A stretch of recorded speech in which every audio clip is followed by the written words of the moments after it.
So yeah, excited to dig in. I feel like there's a lot going on in the space. I thought the Scale AI's generative AI report was a really interesting read. I don't know if you guys had a chance to read it, but there was a thread I saw on Twitter from our friend Pete, non-mayor Pete on Twitter. He basically did a quick summary of it. And so I scrolled through the tweet thread and found it interesting enough to read the entire report. So there's a couple of things that I found especially interesting. So they surveyed 1,600 executives and ML practitioners about AI.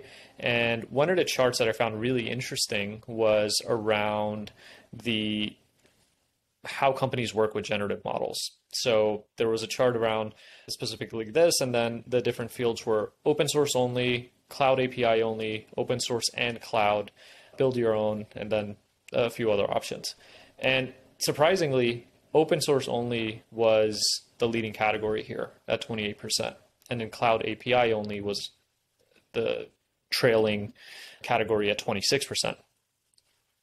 What do you guys think of that? I feel like that's pretty counterintuitive. It feels like most companies that I've heard of or seen are using the OpenAI API. But according to this, most of the companies that they surveyed are deploying generative AI capabilities using open source models. Yeah, I think what's really interesting would be really interesting to know is how many of the companies in the survey, how long they've been working with generative models, and if they've been working with them before cloud APIs. Could be an interesting, and that could be leading into that a little bit if they've been working with them for a while. So they started with open source models and moved on from there, and then maybe started trying out cloud APIs. That could be one thing. But I also think it's a bit of a indicative of the trend of where we're going, that I think that open source only, I think the cloud API has moved up because of a lot of just adopters now in the space because it's so easy to adopt, and then they'll likely move into the open source. I'm also curious if you have thoughts on what does cloud mean in this realm? Yeah, that's a good question. So if I'm looking at the report, let me pull up the link here. It defines, okay, so let me send you guys the link here in the chat, and then we'll also include the link in the description of the video when we publish it as well. So cloud in this context means commercially available models such as Anthropic's Claude, OpenAI's GPT-4, and Cohere's Command. So that's how they define it. What is Cloud API then? So that is how they define Cloud API. So they said, here, let me share my screen. So if you look on page 8 of the report, it essentially says page 6 on the actual PDF, but page 8 on the report. It says, furthermore, 28% are exclusively using open source models, while 26% use cloud APIs, which are commercially available models such as Anthropic's Claude, OpenAI's GPT-4, and Cohere's Command. So the 28% the 26% is made up of those sort of popular cloud APIs. Is that what you expected? Or? Yeah, I guess I'm more curious. They have open source and cloud, and then open source only, and then they have cloud API only. And then how do you work with generative models? So I was just trying to understand what the difference between cloud and cloud. Oh, I see. I'm reading this incorrectly. I was reading it as cloud API is a different thing than cloud. Oh, I see. Yeah, that's confusing because they have just cloud listed there. Yeah. Sneaky scale AI.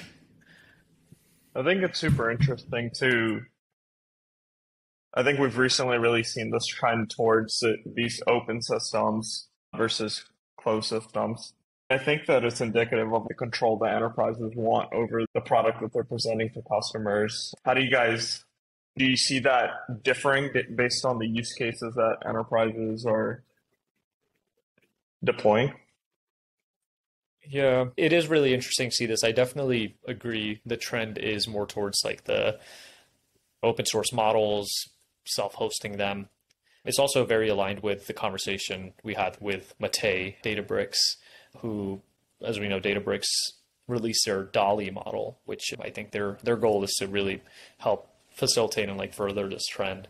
I think it does seem that this is more of the approach for companies to get the benefits of a closed source model. I think some of these benefits are just less security risk, more control over the models, and then also like higher quality performance, domain specific tasks.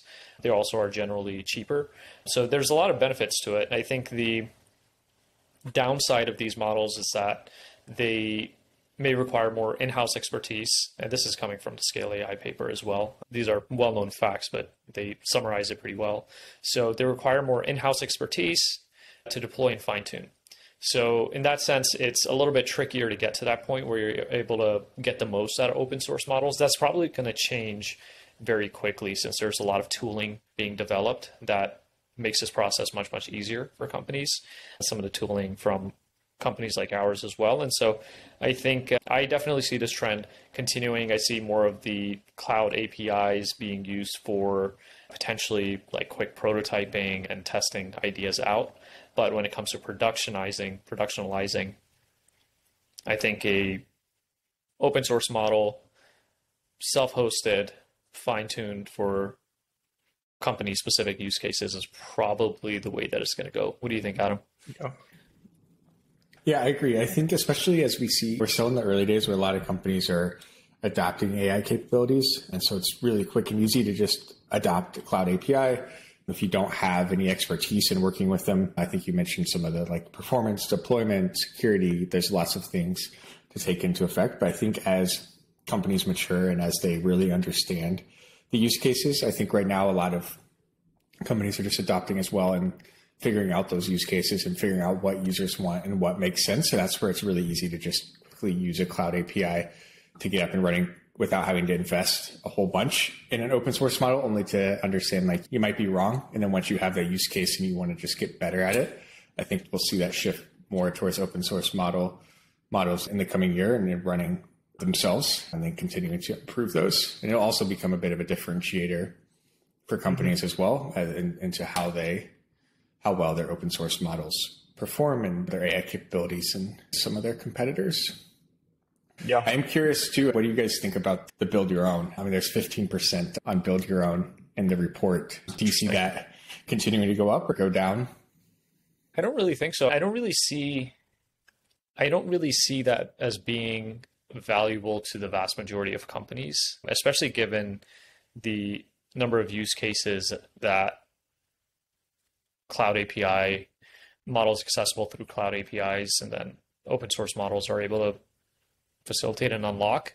I don't really see that as being super useful. The only company I think of off the top of my head that's done something like this is Writer, who had a big splash recently about I think they called them the Palmera models, which are specifically developed for enterprise copy. And the benefit to Writer doing something like that is that they're essentially allowing their own users to fine-tune models for themselves, right? They're not necessarily the ones that require the personalization. They're the ones that are providing the foundation. And then each user, like the customization is on a per user basis for them. So it makes sense for folks like them, which they want to provide a base level fine-tuned model, but the more fine-grained fine-tuning, more of the heavier fine-tuning would exist within their users. Does that seem like maybe that's like the archetype of company that would want to create their own foundational models? Maybe there's others as well. Yeah, I think so. And I think what's also really interesting, I'm not sure if it mentions in the report, but I assume build your own is starting from scratch. I think what we'll see a lot is probably a mix of the build your own and the open source like we've been talking about, because it doesn't really make sense with I think as more open source models continue to pop up to completely start from your own, like we mentioned, like continuing to fine tune. I think back to your two on Writer. Yeah, I think those companies that are like really positioned as these AI first, differentiating with that. And I think part of how Writer, their revenue model and stuff is using this model, putting it out there, letting their customers use it. I think that makes a lot of sense. And we may see, I think, Be a handful of companies like that where they do build their own and it's completely differentiated and niche down compared to some of the other, like an OpenAI or something like that, that companies might just want to use, especially to get off the ground. Yeah. Yeah. I also see there being a potential desire to build your own model if you really have no tolerance for highly variable outputs and you want to control how stochastic a model is. I'm imagining potentially healthcare use cases where an open source model might be trained on data that you don't want to be accessible, and you want to make sure that the outputs that the model generates are based on a really specified base of knowledge. Yeah, that makes sense. Another example that comes to mind is the Bloomberg GPT. Did you guys see that a couple of weeks ago? That Bloomberg had released their own foundation model. I know that's a controversial. Yeah. Essentially, I think it's trained on all of the financial data that Bloomberg's collected over the years. Obviously, a subset of it. I don't think all of the data. And yeah, I imagine those models are going to be very much useful. Again, Hamza had mentioned for just controlling for the stochastic nature of some of the more general models. But yeah, to the original question, Adam, I don't really know if it's going to be something that we're going to see continue. I don't know if the economics also make sense. I actually don't know what Bloomberg's end game is. I think they want to control the infrastructure layer, so to speak, when it comes to all of the fintech companies, finance companies that are going to be building applications on top of their data set. And maybe they justify the economics on their end, but I don't really know what the back of the envelope math looks like.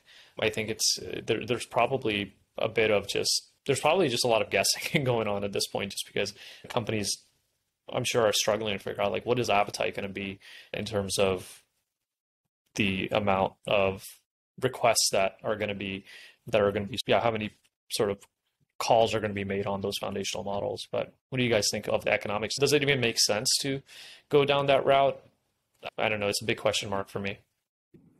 Yeah, I think that I need to read more on their specific vision for the product, but if they are taking, my initial gut reaction is that they have this wealth of proprietary data and they realize that there could be a first mover advantage to training these foundation models on that proprietary data. And I could see them going in a lot of different directions. They could build applications that allow financial analysts to easily access historical information to underwrite future deals. Or they can serve as more of a platform that allows other applications to use their API to build their own applications. And I guess that isn't mutually exclusive, but it'll be interesting to see if they lean in more to the platform approach, or if they continue to keep a relatively closed system. Bloomberg Terminal, historically, they've maintained a lot of control over that product, and I wouldn't classify that necessarily as a platform play. But yeah, it should be interesting if they decide to rethink that approach. Yeah, I think what you mentioned, the proprietary data, is really interesting. And that's really when it's going to make sense to build your own, is when you have a large amount of proprietary data that you want to keep internal to yourself. And you may start with an open source model depending on the use case there. If you want to really build and keep it trained exactly on that, it makes sense. I think another example, they mentioned insurance a lot in the report. That's another example, like I think similar to healthcare, where if insurance companies may have their own ways that they want to understand like claims and process them and what they approve, what they don't approve, and how much, and all of that. And that's probably something that's a differentiator for them. If they have the best AI claims processing, people are going to want to sign up for that, because that means it'll be really fast. It's going to be accurate, and there's less manual overhead. So that's an example too, where they are probably going to want to have something really secure, not leak. That's a differentiator for them. And I think there might be other use cases, but that's another one that comes to mind. Yeah, that's a good point. I guess it's much more difficult to justify if you're open sourcing the proprietary model, the data that you've trained on the proprietary data, because I think with Bloomberg GPT, I think they open sourced it. I think that's what I read. I would need to confirm that. And from what I understand, I think that you're giving away your secret sauce in a sense as well. You're susceptible to some of those random data attacks that we heard about. But maybe they have ways to control for that. Maybe they limit the number of requests that you have depending on the velocity. But for a company, like you mentioned, in the insurance space and the healthcare space that creates their own foundation model and leverages it for their own use cases and makes it exclusive to themselves and keeps it closed. I definitely agree. I think that's a huge differentiator, especially when they have enough data to create the best in class model. I was just looking at their announcement, and their rationalization of creating their own model was that it is a very specialized domain. So I think as a broad stroke, if it is, I think that's a good sort of framework to think about these things, is that if it is a very specific domain, such as insurance, such as healthcare, such as finance, where the way that people speak, the sort of terminology that's used, the sort of level of control and regulation that might be applicable to it, all of those are signs of potential industries that would benefit from their own model. Yeah, no, I think it makes a lot of sense. It'll be really interesting to see how this space pans out. Also, one of the interesting pieces, I didn't take notes on this, but I found it to be particularly interesting from the Scale AI report, is the pointing out of the trend of these models, these foundation models becoming bigger and bigger over time.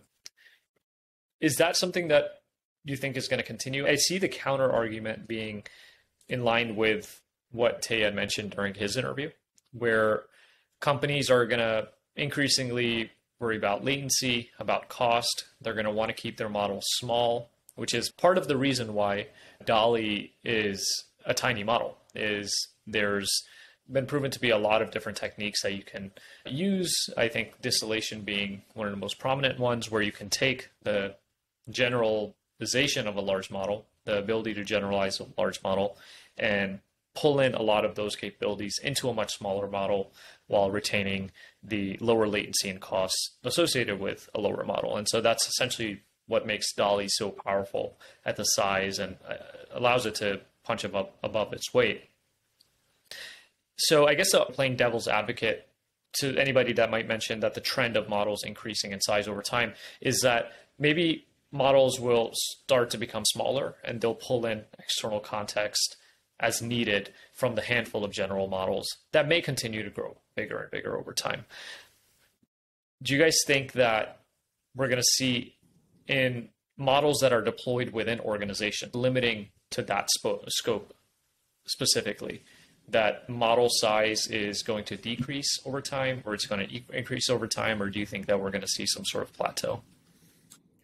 Yeah, I think the decrease, I think what you mentioned about reaching out to external services, it makes sense, right?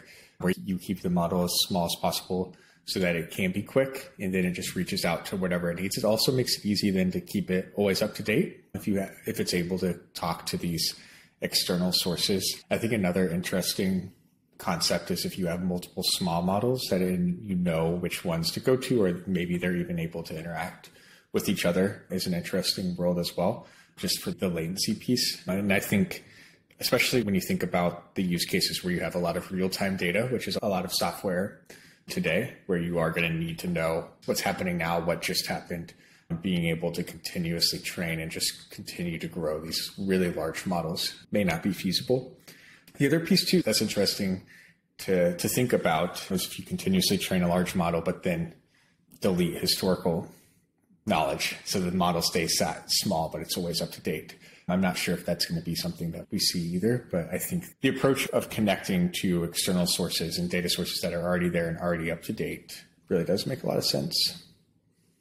Interesting. Totally. Yeah, I'm sure you can wait by like data freshness as well. I know that a lot of the data observability startups in the traditional MLOps space, that's one of the sort of key attributes that they keep in mind for data sets. There's entire products like Monte Carlo and other platforms that really center around giving you visibility into the freshness of data. And I think being able to wait on that in terms of referencing data inside generative AI models definitely seems like a really useful use case. What were you saying, Hamza? Sorry, I cut you off. No, I was just going to say that zooming out a bit and thinking about the foundation models, last week Sam Altman was quoted saying that he thinks that models getting bigger is going to be a trend that comes to us a pretty dramatic halt over the coming months. And the focus on parameters generally, I think, will die down. And from an academic and technical advancement perspective, I think that there will be other techniques that come out that do improve the performance of these foundation models, but size alone, I think, will continue to probably gradually increase for these foundation models, but you would think that within these enterprise use cases where latency and cost are really large concerns, you would expect that to trend in an opposite direction, at least the way that I'm seeing it. Yeah. And I mean, it makes sense too, right? Like the really large models, especially for this early adoption, that's what you need. And that's why people use cloud APIs, because there's a really large model and you can serve a lot of use cases just okay with them. And then you can hone down, like we were talking about with the open source models and smaller models, on the use cases that you care about that might be more performant and better suited for it. So I think the large models and building these really large ones is important for this early adoption and the big wave, because without that, we wouldn't have gotten to where we are today and seeing all the adoption and all the thoughts about it as well. Yeah, I think it is interesting to segment based on, when we think about these enterprise use cases, the segment based on tasks where okay enough is the bar and where there is incremental value to the incremental improvement of this model. I think I might walk back my statement. Within these enterprises, if you're going for the okay enough use case, I think that making the model smaller and pruning it seems like the logical next step to make it more efficient.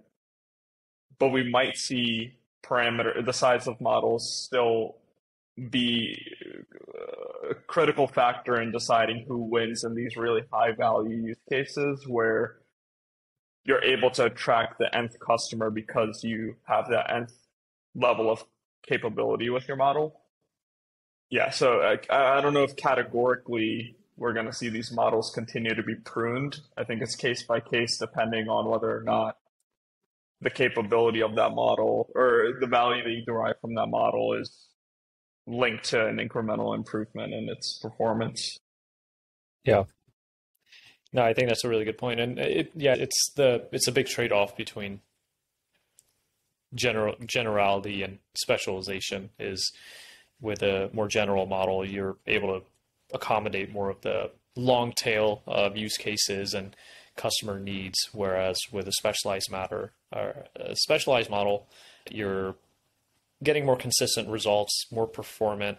So yeah, maybe it is a case by case sort of thing. I wonder if we're going to get to a point quickly where you don't really even need to make a decision as to which model to reference. I guess evaluations in the FMOps space isn't that good at this point, where you can run a model and then really evaluate whether it served the customer need as effectively as it should have. But maybe we'll get to a point where you have an evaluation engine that is able to make adjustments and almost coordinate the level of generality that you need depending on the task at hand. And then you have a handful of different models that your organization has deployed. And then it just goes to the right one for the job at hand. I can see there being a world where you have an artillery of models within an enterprise, and depending on how generalizable you need it to be, and just to root in some reality. For example, I could see a company using an API potentially for their customer service bot if that's an ancillary function and it isn't driving the P&L of the business. But at the same time, if they have a core generative AI feature, they might want to use an open source model that they find to themselves or build it from scratch if it's in a highly specialized domain. So I think we will continue to see mixing and matching of these models. Yeah, it's AI employees, right? Is like almost what we might end up with, where you have different AIs with different strengths and weaknesses, and with different focuses on which particular problems they're looking to solve. And That's really interesting. Yeah, viewing just along that analogy, we can view these APIs as contractors. Like in what scenario, or outsourced talent, in what scenarios do you want to build that capability in-house? And in what scenario do you want to build it, outsource it? I think that is a powerful sort of lens to view it through, because a business would much more likely want to outsource customer service, their call centers, but would they want to outsource their product team? Would they want to outsource the sort of driving the heart of the company? I think that's usually not the case. Yeah, that's a really good analogy. And I imagine that there's like still a level of personalization, customizability that you need, even with, like in that analogy, outsource model that's dealing with customer support. There's just like degrees of how much fine-tuning personalization you need. Because even with that customer support outsource model analogy, you at the very least need to train the models on the context of your business and how to answer common queries and how to delegate and how to redirect different questions and requests. And so, yeah, it's really interesting. I just wonder what the use cases might be for general models, like purely out of the box. Like in this universe where you have these AI employees and you have varying levels of fine tuning and different specializations for each, is a general model like a GPT-4 that's not fine tuned at all? Does it even lend to any alpha at all for businesses? Maybe not. Yeah, I think too, to challenge on the customer support piece, right? You've seen companies, they use call centers, international call centers all the time, and they try to find cheap labor and make that part really cheap where it's not core. And I think in a way, AI could even be an extension of making it really like outsourcing, right? And like you use a company, if you think of like an Intercom or whoever that provides chat and these types of things, like where they can just, as a company, you can easily tack on a chat like that. It's generic. And maybe there's a good argument to be made that if it is similar to everybody else's, then it's familiar as well. And like people know how to interact with it and it works. And all you really need to do is just train it on what's specific to you so that you can get the right outputs. There's another really interesting, different way to think about it. And that could be interesting to see how that plays out. And obviously, I think we're a ways away from that being able to completely replace people and being able to solve everything for everybody. But it could be interesting. I think another thought, I'm curious how you guys think about it, is do you see the world continuing to be where companies you'll go to a company's website, open up their chatbot and ask questions? Or will it be in ChatGPT, you ask it a question, it connects you via plugin to whatever company you're thinking about to their chatbot, and you don't even go to their website, but you're interacting with it behind the scenes? Yeah, it's a really good question. It's a really pertinent question as well. I think it's going to take some retraining to eventually get to a world where I use something like a ChatGPT for just getting any task done. When I think of a task, I almost have an association with what tool am I going to use. I think mentally I stack rank the different tools that I can use. Right now I'm looking into booking a flight and I know I'm going to use Google Flights.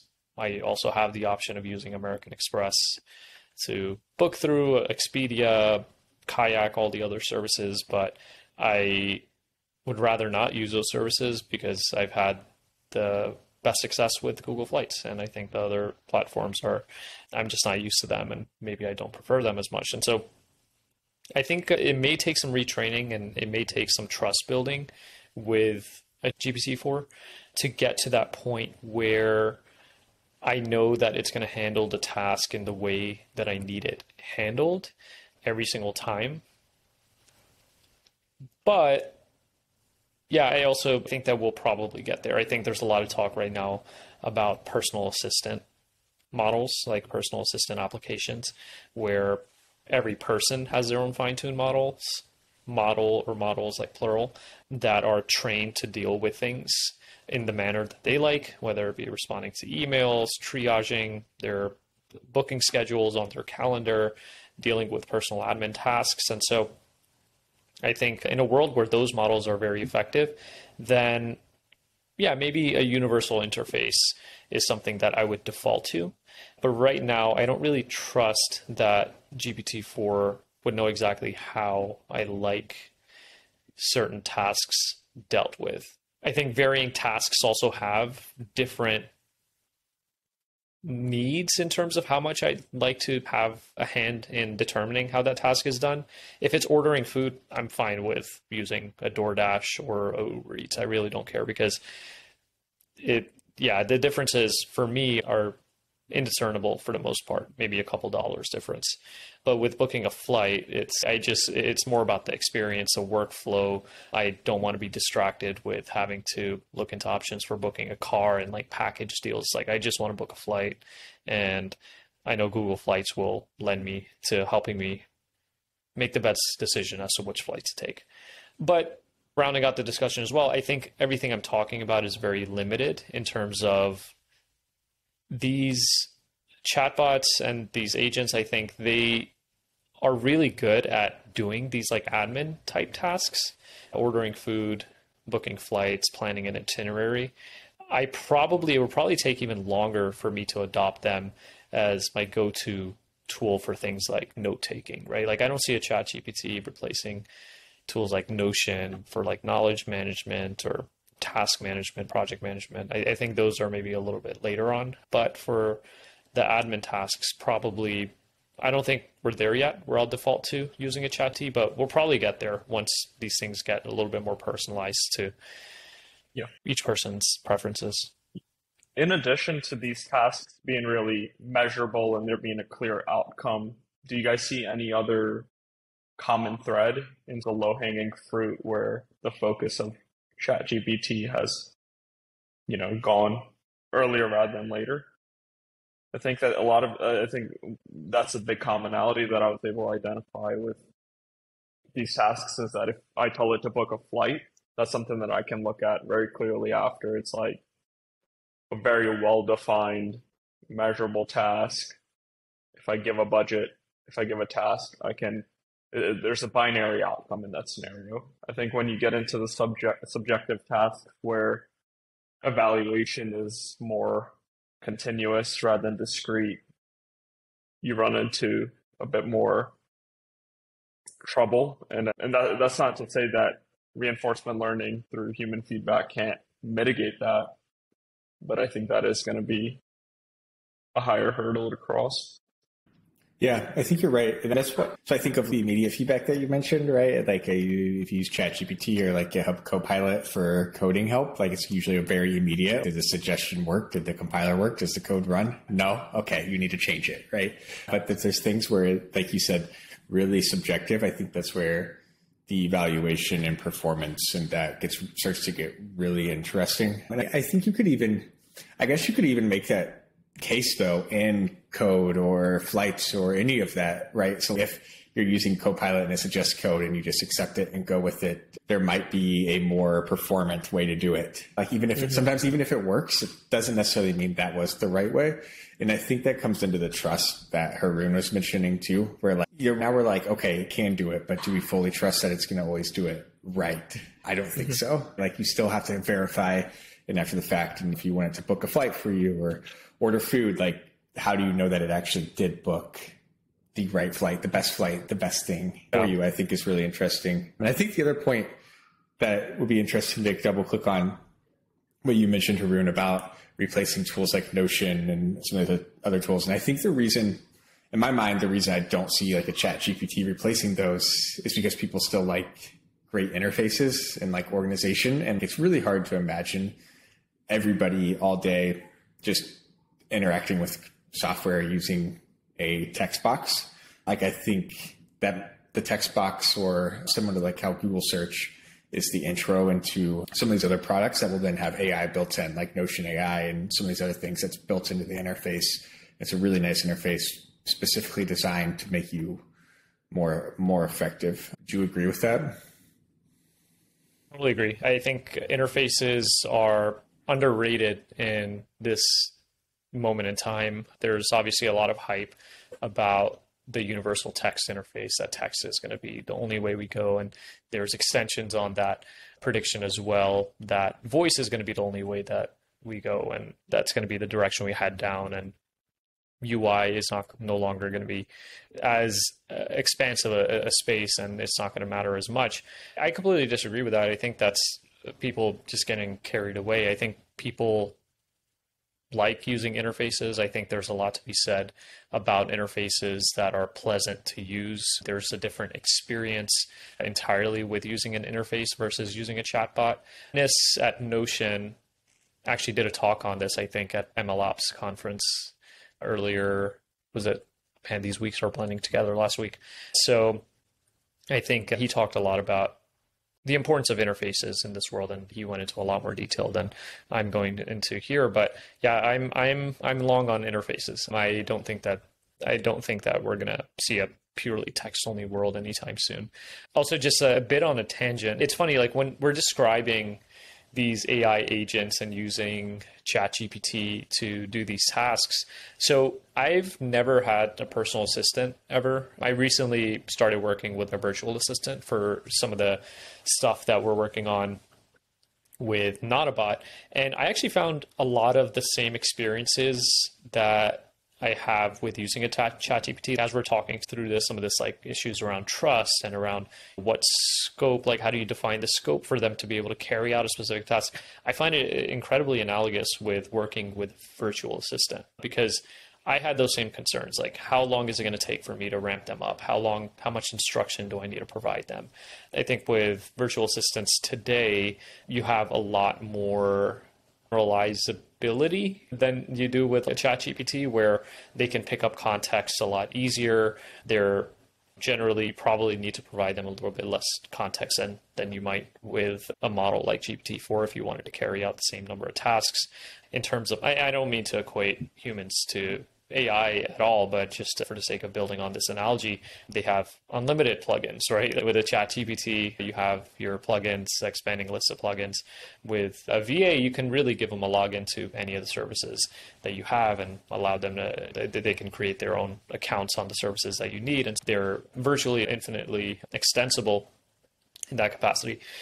So I see a lot of the analogies between something like a VA, and you can also run the exercise of, what is it that a VA can do well today? I think that's maybe a good proxy for the things that these models may be able to do pretty well a few months from now, are the things that VAs are doing. And I also think a lot of what it takes to have a successful relationship with a VA is probably what it's going to take to have a successful relationship with an AI agent. Like, it definitely takes some training upfront. It definitely takes some enforcement of human feedback, where you're providing feedback on what's working, what's not. They iterate. And so I definitely see a lot of analogies there. And can a VA do everything? And can you outsource practically every part of your life to a VA, like every part of the work that you do to a VA? No, but I think you could stretch it further than you might imagine, right? I've heard of businesses, $10 million ARR, where they have 1 or 2 employees based out of the Philippines, managing a lot of their workflows. And I'm sure that the process of getting to that point was a lot of training, a lot of back and reinforcement based on that. But in the end, it also takes a lot of understanding as to what does it take to accomplish a specific task, and being able to break it down into concrete enough steps where you're able to train somebody up on being able to fulfill those things. And yeah, it's interesting. It'll be interesting to see how good these AI agents get. I think they're going to get pretty comparable to VAs. And I think people are going to be able to, if they know how to work really well with a VA, I think they'll be able to work really well with these chatbots. And I've actually found myself getting much better at working with VAs now that I've been using ChatGPT a lot more often. It's actually pretty funny, because I think it's forced me to, like, the whole prompt engineering thing is very much the process of working successfully and providing clear instructions to a VA, I found as well, where it's forced me to become a little bit more diligent around how I word certain things and how I provide specific instructions. So I think it's an art in itself. And I think everyone is going to need to develop at least a baseline understanding of what does it take to manage, right, in this new world. If it's not a VA, maybe a personal virtual AI, something along those lines. What do you guys think of that? I don't know if you have experiences with working with VAs or assistants in the past, but does that resonate? Yeah. Just one thought I had around what AI might have going for it that a VA wouldn't. I recently stumbled across this company on Twitter. I'm drawing a blank on the name, but it's locally hosted on your computer and logs all of your Rewind audio. AI. Exactly, Rewind AI. Logs all of your keystrokes, any emails you sent. Basically, whatever you do on your laptop, it's able to log. And you can imagine an AI agent living on top of that, having all of the context it would need to execute some really complicated tasks. And maybe you wouldn't be, it's yet to be seen if like humans are concerned about the privacy concerns, but I think that the bar to get there with a locally hosted AI might be lower than a VA in a different country, but it should be an interesting thing to keep an eye on. Just to that note, and I know, Adam, I'll hand it off to you in just a second, but Shahid Khan, who's the co-founder of Loom, he tweeted just yesterday, has anyone built and released a personal LLM? And then he gave an example: connect to all your personal accounts, email, browsing history, train with your data, and have the agents perform tasks the way that you typically would do them. And then in the response section was Dan Siroker, I think I'm pronouncing that correctly, the founder of Rewind AI. And he said, we're doing something very similar. And I think they're very much thinking about this like personal virtual assistant angle, and they're probably going to be better suited than any company in the world based on what they're building to build out a really personalized AI. Yeah, I think like what you're saying, it basically comes down to effective communication, right? And how you communicate with people. And like, I think your thing on instructions is clear. And I actually don't know that, I think that's actually the reason that the chat GPT and these text-based things are not going to take over, is because I don't think that everybody is an effective communicator. And I think that's really hard. And it's really hard to do. And that's why people like interfaces.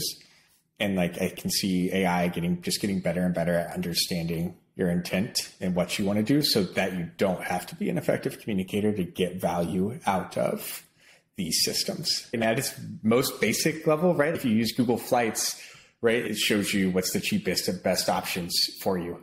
All that's happening under the hood. That's why it's nice to use. That's why you like to use it, right? And if you get even better at things like that, booking a flight and AI, and it just understanding like you usually do get a car, so now let me give you the best suggestions for a car. Or, you usually don't, so I'm not even going to bother you with that. And being able to do all of those things so you don't have to, I don't see it as I type in a box, I want to book a flight, I need a car, I have a 30-minute drive, I need a car with 4 seats. It needs to be able to understand intent. It's just because humans necessarily aren't always great communicators, and it's definitely an acquired skill. And there's whole classes and courses on how to be an effective communicator. Really well said.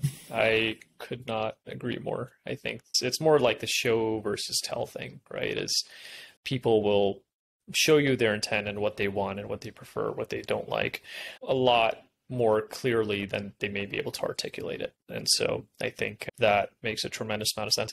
I do think people will become better communicators. Like, it's just, this is a new skill. This is a skill that we'll have to cultivate with people earlier on. I think what AI does, at least like these generative AI models and how good they've gotten, they've almost made the need for learning how to manage more relevant to everybody, right? Like, knowing how to manage is something that you're essentially managing these models when you're asking it to give you certain outputs and whatnot. And so I think it will generally trend upwards, but it's also not an easy skill to develop. And I think there's going to be a lot of moments even today when I work with a VA, sometimes I just end up doing the task myself, right? It's like I just don't want to communicate it. I just want to, like, I know how to do it. I am fine with the interface. And so I'm just fine with just approaching it myself, and I don't mind it one bit. And so I think, yes, the management piece, it definitely should not be understated how difficult it is to communicate and manage well. I think it would be interesting to think about our discussion earlier around UI. I know we've talked about how UI is going to become more malleable and personalized going forward. And I think that seems like a really logical sort of trend given the capabilities of Gen AI. I think that what we're triangulating around is that I know we imagine a world where an ephemeral app would create itself and dissolve based on your need in that exact moment. But this discussion has made me a lot more sensitive to the fact that humans really value predictability, and they really find comfort in these great user interfaces. So while that extreme example might not be true, the middle ground is highly personalized interfaces that still give the user a sense of comfort and stability, but allow them to communicate more effectively, communicate their needs more effectively, or relay their needs more effectively to the system. The speculation around disposable apps isn't accounting for the fact that humans like stability and comfort with the interfaces that they interact with. Yeah. And repeatable. It's just, people often speculate like why McDonald's is so timeless as a franchise, and most people would point to the fact that it's consistent, what you're going to get anywhere in the world. Big Mac, they might make slight modifications. I think that similar sort of psychological principle could be applied to applications. Yeah, I mean, you see it, right? With whenever that does a big UI update, people complain because it's different until people get used to it and it becomes familiar again. Like the familiar is comforting, and they know how to use it, and they know how to use it well and effectively. And so it'll be, I think, really interesting how AI weaves into that to give you a sense of familiarity. And it would be a big bang cut over, like all of a sudden everything's way different. It's slowly beginning. It has been integrating into your products and your apps in order to change them. And there probably will be some friction whenever there are some of the bigger updates.